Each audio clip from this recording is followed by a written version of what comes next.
السلام علیکم ورحمۃ اللہ وبرکاتہ۔ الحمد للہ رب العالمین والصلاة والسلام علی سید المرسلین، اما بعد فاعوذ باللہ من الشیطان الرجیم،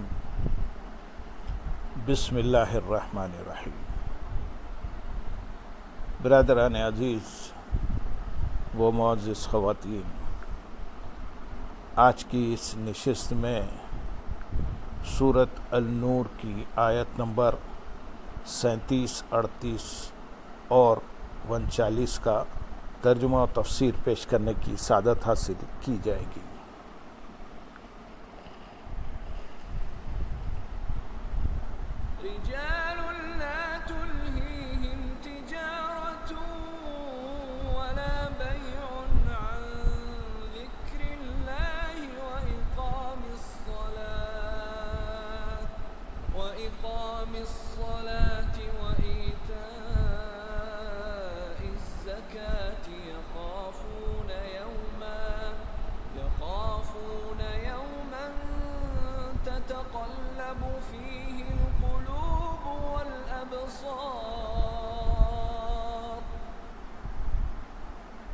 ليجزيهم الله أحسن ما عملوا ويزيدهم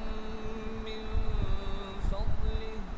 والله يرزق من يشاء بغير حساب والذين كفروا أعمالهم كسراب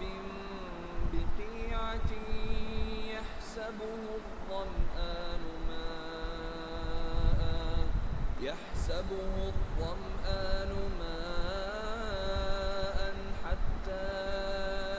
إذا جاءه لم يجده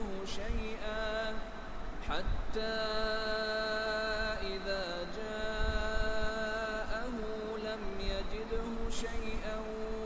ووجد الله عنده فوفاه حسابه والله سريع الحساب۔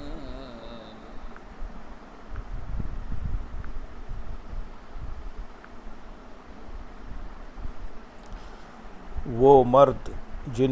جن کو تجارت اور خرید و فروخت اللہ کے ذکر اور نماز قائم کرنے اور زکوٰۃ دینے سے غافل نہیں کرتی، وہ اس دن سے ڈرتے ہیں جس میں دل اور آنکھیں الٹ جائیں گی، تاکہ اللہ انہیں ان کے بہتر کاموں کا بدلہ دے اور اپنے فضل سے انہیں مزید عطا فرمائے، اور اللہ جسے چاہتا ہے بغیر حساب رزق عطا فرماتا ہے۔ اس آیت میں نور سے ہدایت حاصل کرنے والوں کے چند ظاہری و باطنی اعمال ذکر فرمائے گئے۔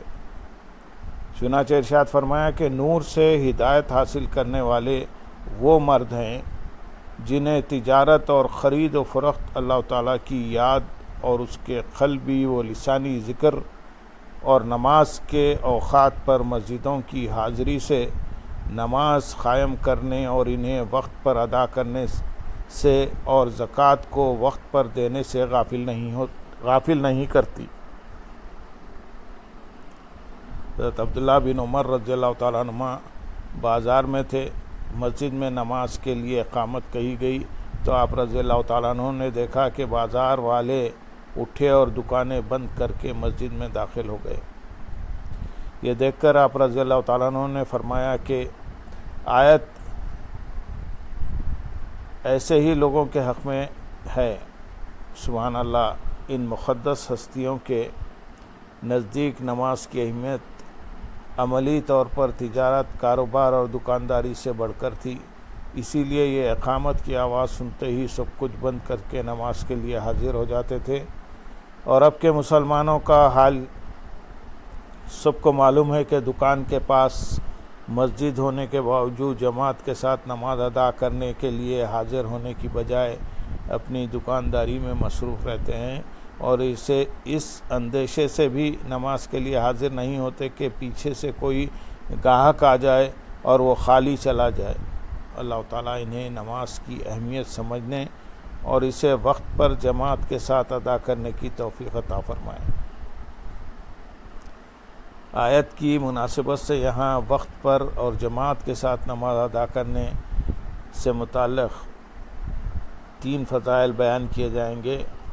نمبر 1، حضرت عبداللہ بن مسعود رضی اللہ تعالیٰ عنہ فرماتے ہیں، میں نے رسول اللہ صلی اللہ علیہ وسلم سے سوال کیا، اعمال میں اللہ تعالیٰ کے نزدیک سب سے زیادہ محبوب کیا ہے؟ آپ صلی اللہ علیہ وسلم نے ارشاد فرمایا، وقت کے اندر نماز۔ دوسری حدیث حضرت عثمان غنی رضی اللہ تعالیٰ عنہ سے روایت ہے، رسول اکرم صلی اللہ علیہ وسلم نے ارشاد فرمایا، جس نے کامل وضو کیا پھر نماز فرض کے لیے چلا اور جماعت کے ساتھ نماز پڑھی تو اس کے گناہ بخش دیے جائیں گے۔ تیسری حدیث حضرت ابو ہریرہ رضی اللہ تعالیٰ عنہ سے روایت ہے، تاجدار رسالت صلی اللہ علیہ وسلم نے ارشاد فرمایا، منافقین پر سب سے زیادہ گراں نماز عشاء اور فجر ہے، اور وہ جانتے کہ ان میں کیا ہے تو گھسیٹتے ہوئے آتے۔ بے شک میں نے ارادہ کیا کہ نماز قائم کرنے کا حکم دوں، پھر کسی کو حکم فرماؤں کہ لوگوں کو نماز پڑھائے، اور میں اپنے ہمراہ کچھ لوگوں کو جن کے پاس لکڑیوں کے گٹھے ہوں ان کے پاس لے جاؤں جو نماز میں حاضر نہیں ہوتے، اور ان کے گھر ان پر آگ سے جلا دوں۔ قرآن و حدیث میں زکوٰۃ ادا کرنے کے بہت فضائل بیان کیے گئے ہیں۔ یہاں ایک آیت اور ایک حدیث بیان کی جائے گی۔ چنانچہ اللہ تعالیٰ نے ارشاد فرمایا سورۃ بقرہ آیت نمبر 277 میں، بے شک وہ لوگ جو ایمان لائے اور انہوں نے اچھے کام کیے اور نماز قائم کی اور زکوٰۃ دی، ان کا اجر ان کے رب کے پاس ہے، اور ان پر نہ کوئی خوف ہوگا اور نہ وہ غمگین ہوں گے۔ اور حضرت جابر رضی اللہ تعالیٰ عنہ سے روایت ہے، حضور اقدس صلی اللہ علیہ وسلم نے ارشاد فرمایا، جس نے اپنے مال کی زکوٰۃ ادا کر دی تو بے شک اس کے مال کا شر اس سے چلا گیا۔ یاد رہے کہ اس آیت میں بطور خاص مردوں کا ذکر ہے،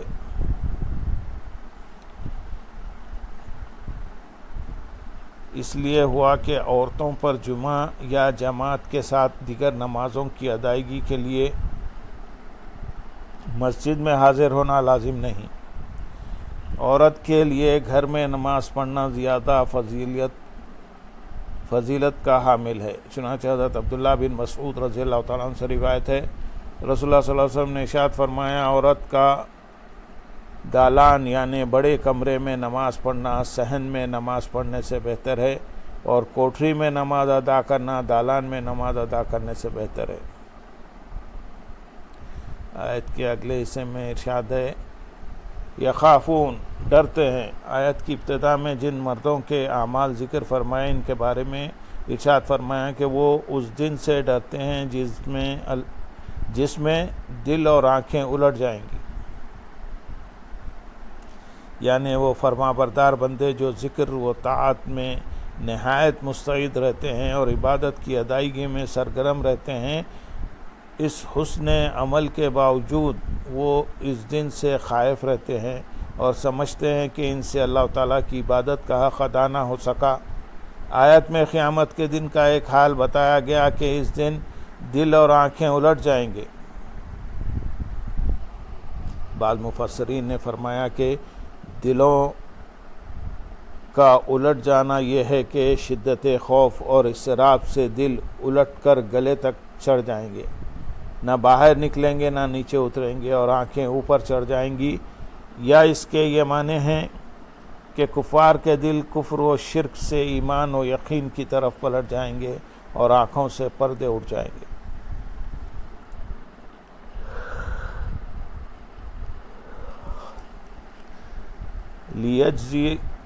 لیجزیہم اللہ،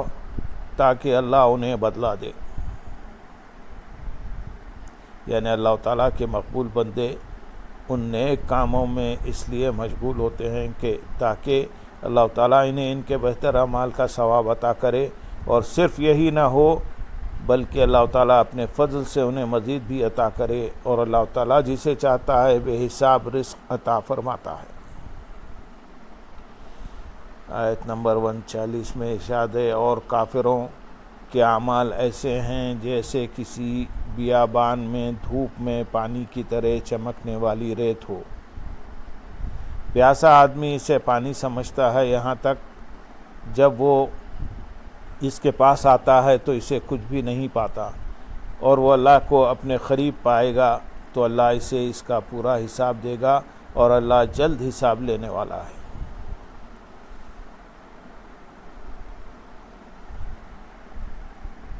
والذین کفروا، اور جو کافر ہوئے۔ اس سے پہلی آیت میں اللہ تعالیٰ نے ایمان والوں کے حالات بیان فرمائے، اور اس آیت سے کافروں کے بارے میں بیان فرمایا کہ وہ آخرت میں شدید خسارے کا شکار ہوں گے، اور دنیا میں بھی انہیں طرح طرح کی ظلمتوں کا سامنا ہوگا۔ اسی سلسلے میں یہاں 2 مثالیں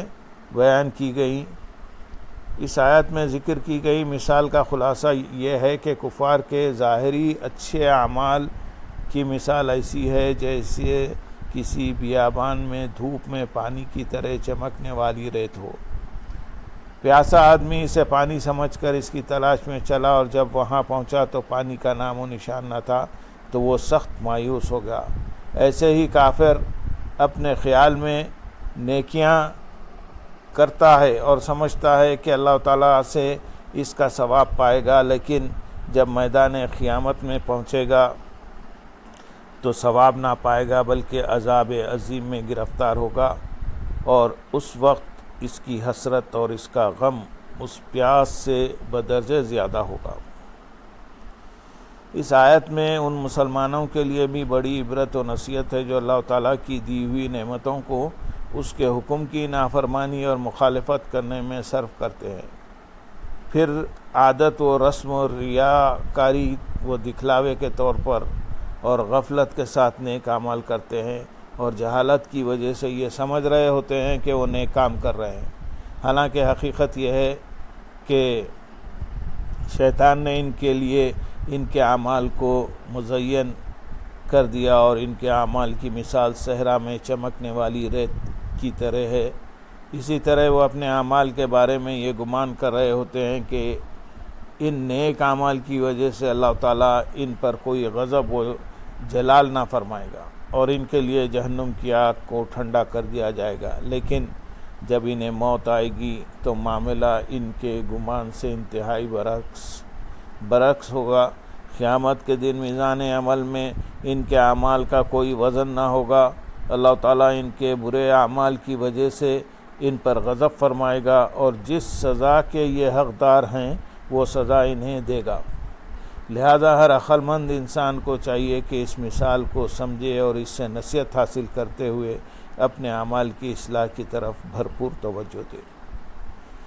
اللہم صلی علی سیدنا محمد وعلی آل سیدنا محمد وبارک وسلم، وآخر دعوانا الحمدللہ رب العالمین۔ سبحان